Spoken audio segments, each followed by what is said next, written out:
मदिरा की वह नदी बहती, थके हुए जीवों को वह सस्नेह प्याला एक पिलाती। बात करेंगे निराला जी की और उनके अलंकार योजना की आज की वीडियो में। बड़े ही ओज से युक्त कवि निराला जी के बारे में चर्चा करेंगे कि प्रकृति का मानवीकरण इन्होंने बड़ा ही अच्छा किया है। उसी का उदाहरण हमने आपके सामने शुरुआत में ही पढ़ा, उन्हीं के साथ शुरुआत किया, बड़ा अच्छा लगा हमको, इसलिए हमने शुरुआत में कहा। हालांकि आज हम बात करेंगे निराला जी की अलंकार योजना पर और जानेंगे निराला जी की जो अलंकार योजना है वो किस प्रकार से प्रभावी होती है, क्यों एग्जामिनर इसके पीछे पड़ा रहता है कि इन प्रश्नों को एग्जाम में पूछता है, क्यों आखिरकार पूछता है, क्योंकि ये बड़े ही महत्वपूर्ण प्रश्न है एग्जाम के पॉइंट ऑफ व्यू से। इसलिए प्रश्न जो है हमने वीडियो बनाना उचित समझा इस प्रश्न पर।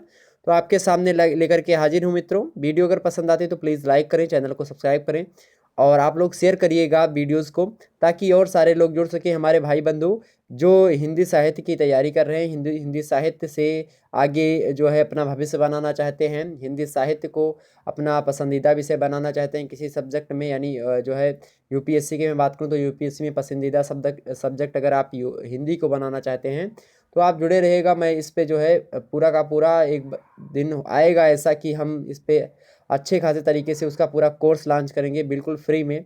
ठीक, चलिए हालांकि मैं बात करता हूँ आज निराला की अलंकार योजना। तो कैसी थी अलंकार योजना, कौन कौन से अलंकारों का इन्होंने प्रयोग किया।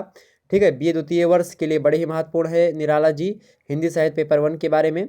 हाँ, इससे पहले हमने उनके बात की थी उनके वीडियो के बारे में, जिसमें हमने बात करी थी कि जो निराला जी हैं वो एक क्रांतिकारी कवि हैं, इसको प्रमाणित कीजिए या फिर इस पर प्रकाश डालिए या इस कथन को क्या करिए, सिद्ध करिए। ठीक, तो देखें हम निराला की अलंकार योजना, आइए चर्चा करते हैं इस पर। देखिए मित्रों, निराला ने अपनी रचनाओं में अलंकारों के प्रति मोह प्रदर्शित नहीं किया है, क्योंकि वे एक मौलिक एवं विशुद्ध भावुक कवि हैं और यथार्थ के धरातल पर खड़े होकर रचना करते हैं, इसलिए वे चमत्कार में विश्वास नहीं रखते। अलंकार प्रयोग कब किया जाता है मित्रों, जब रचना में कुछ भावुकता ना जुड़ी हुई हो। एक होता है रचना का कला पक्ष और एक होता है भाव पक्ष। किसी रचना के दो पक्ष होते हैं, यानी काव्य में बात करूं तो काव्य के दो पहलू होते हैं मित्रों, एक होता है भाव पक्ष और एक होता है कला पक्ष। तो जो भाव पक्ष होता है वो कवि के हृदय आत्मा से निकलती हैं चीजें। जैसे कि जब ये जयशंकर प्रसाद और रीति सिद्ध कवियों की मैं बात करूं तो रीति सिद्ध कवि, ठीक, तो रीति सिद्ध कर रहे हैं, रीति मुक्त कवियों की तो किस प्रकार से रचनाएं कर रहे थे। जैसे उसमें घनानंद की मैं बात करूं तो घनानंद के सुजान से प्रेम करते थे, इसलिए उनको क्या थी, बहुत पीड़ा थी, तो वो पीड़ा की चीजें लिख रहे थे। ठीक है, घनानंद सुजान चरित्र लिख रहे थे। इसी प्रकार से बोधा, आलम, ये सारे कवि हुए हैं। ये सब क्या हुए हैं, ये जो है एकदम से प्रेम के पीर कवि कहे जाते हैं। घनानंद को शायद प्रेम का पीर कवि कहा जाता है। ठीक, तो वे प्रेम के पीर कवि हैं। तो इसी प्रकार से ये भी आलम वगैरह थे, ये अपना अपना धर्मांतरण ही करवा लिए थे। तो ये होता है कि इन्होंने अपनी क्या की है, अंतरात्माओं से जो बातें इनके ऊपर बीती, यानी जो चीज़ें इनके स्वतः जीवन पर बीती, इन्होंने इनको क्या कर दी, साहित्यिक कलम प्रदान कर दी। इसी प्रकार से क्या था, निराला जी के अंदर यह था कि ये इनका भाव पक्ष मजबूत था, कला पक्ष उतना मजबूत नहीं था। कला पक्ष में आपका अलंकार, रस, छंद, भाषा, ये सारी चीजें किसके अंतर्गत आती हैं, कला पक्ष के अंतर्गत। भाव पक्ष वो होता है कि जब भाव अंदर से निकल रहा हो, सारी चीजें बता रहा हो, भाव उसका अच्छा हो। कला पक्ष ना भी अच्छा हो तो कविता अच्छी मानी जाती है। तो निराला जी की रचनाएं इसी प्रकार से थी। इनके रचनाओं में अलंकार उतना अधिक मात्रा में तो नहीं आपको देखने को मिलेगा। हाँ, ये जरूर कहा जा सकता है कि अलंकारों का इन्होंने प्रयोग किया है, अलंकार का मानवीकरण किया है इन्होंने, रूपक अलंकार का प्रयोग किया है, उपमा अलंकार का प्रयोग किया है। ठीक है, अभी देखेंगे कौन कौन से अलंकार हैं, उनका उदाहरण भी एक आध दो हम देख लेंगे। ठीक, तो ज्यादा चमत्कार में विश्वास नहीं थे। अलंकार क्या होता है, अलंकार से कविता एकदम सजी धजी लगती है। कविता का भाव पक्ष चाहे मजबूत हो चाहे ना मजबूत हो, अगर कविता का भाव पक्ष नहीं मजबूत है तो कविता का कला पक्ष जरूर कवि मजबूत करना चाहेगा।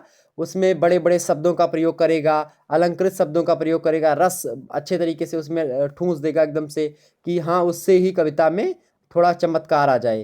तो ये उस पक्ष में नहीं थे। यद्यपि वे सौंदर्य के उपासक हैं, तथापि उसमें मतलब उनमें अलंकारजन्य चमत्कृति के प्रति कोई मोह नहीं दिखाई पड़ता कि जबरदस्ती अलंकार रख दिए हों। जैसे कि मैं बात करूं केशवदास वगैरह, या फिर मैं रीति काल के कवियों की बात करूं जो रीतिबद्ध कवि हैं, रीति मुक्त कवि हैं, उन्होंने किस प्रकार से सारी चीज़ें मतलब एकदम से उसमें अलंकार ये सारी चीज़ें ठूस दी है, रस वस वगैरह।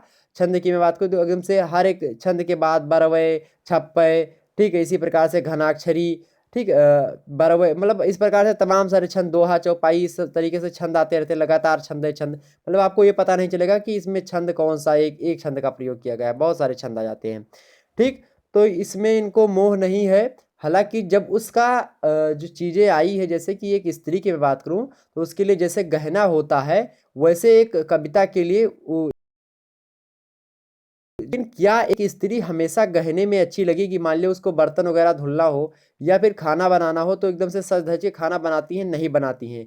वो थोड़ा बहुत जो है अपना गहना वहना उतार के तभी खाना बनाती हैं, ठीक। तो इसी प्रकार से हर एक जगह पे अलंकार शोभा नहीं देता, इस बात को निराला जी पूर्ण रूप से जानते हैं, तो वही चीज़ ये करते हैं, ठीक।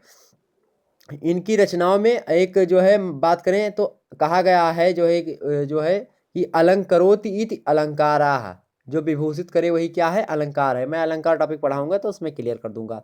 इनकी रचनाओं में जो अलंकार प्रयुक्त हुए हैं उनमें सहजता एवं स्वाभाविकता स्पष्ट रूप से देखी जा सकती है, कोई जो है कठिन इसमें अलंकार का प्रयोग नहीं हुआ है।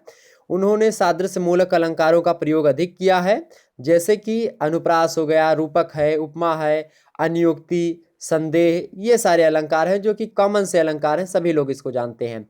रचनाओं में क्या है? प्रमुखता के साथ रूपायित हुए हैं। उपमा अलंकार का एक उदाहरण देखेंगे, द्रष्टव्य है यहाँ पे, देखें देखें उदाहरण यहाँ पे कि वह इष्ट देव के मंदिर सी, वह दीप शिखा सी, शांत भाव में लीन, वह क्रूर काल तांडव की स्मृत रेखा सी, ठीक। आगे पढ़ते हैं हम, वह टूटे तर की छुटी लता सी दीन, दलित भारत की ही विधवा है।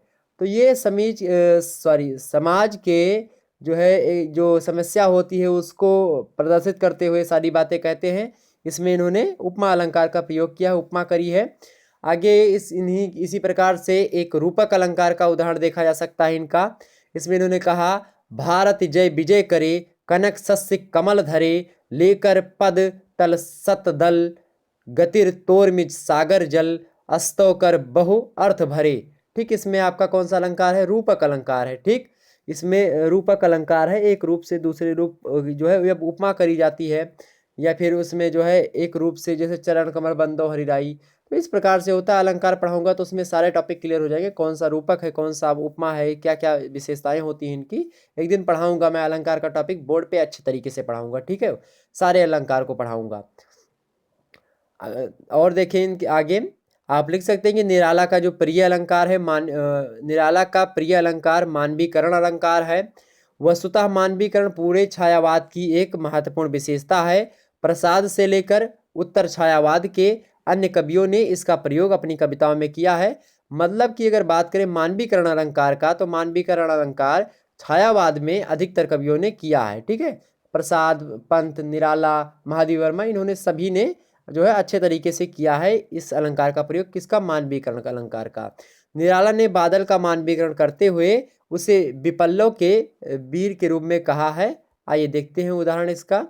देखें, कहा कि जीर्ण बाहु है शीर्ण शरीर, तुझे बुलाता कृषक अधीर, ए विपल्लव के वीर, चूस लिया है उसका सार, हाड़ मात्र ही है आधार, ये जीवन के पारावार।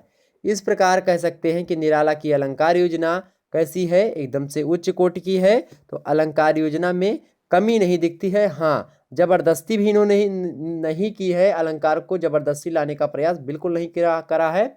अलंकार जहाँ पे आने का उसका दायित्व बनता था अलंकार का, जहाँ पे अलंकार लगता था कि आना चाहिए, वहीं पे अलंकार का प्रयोग किया है। जबरदस्ती अलंकार का प्रयोग इन्होंने नहीं किया है, अलंकारों से बचे हैं। लेकिन जहाँ पे अलंकार लगता था कि यहाँ पे अलंकरोति करेगा ये, वहाँ पे अलंकार का प्रयोग इन्होंने किया है। तो इस प्रकार से अलंकार जो छायावाद की मैं बात करूँ तो मानवीकरण का सबसे ज़्यादा प्रयोग हुआ है, उसमें भी इन्होंने महारत हासिल की है। तो निराला की अलंकार योजना सचमुच एक अच्छी योजना है, मतलब अच्छी है। अलंकार योजना में इन्होंने अपने महारत हासिल की है, इनको इस क्षेत्र में बिल्कुल भुलाया नहीं जा सकता। इस प्रकार से आप लिख सकते हैं। ठीक, तो ये प्रश्न आपका क्लियर हुआ होगा मित्रों। ठीक है, लगभग 10-10 मिनट में आप एक एक क्वेश्चन अच्छे तरीके से समझ सकते हैं। जब परीक्षा समय नज़दीक होगा, आप इन वीडियोस को एक ही दिन में सारी वीडियोस को देख सकते हैं। ऐसा नहीं है कि आप 1 घंटे अगर देखेंगे तो 6 वीडियो हमारी देख लेंगे। लगभग 20 प्रश्नों की इसी श्रृंखला में लाऊंगा, और 20 प्रश्नों में आपके लगभग सारे के सारे जो है हिंदी साहित्य से related, BA second year paper 1 से रिलेटेड सारे डाउट्स क्लियर हो जाएंगे। ठीक, चलिए मिलते हैं अगले वीडियो में, तब तक के लिए जय हिंद जय भारत।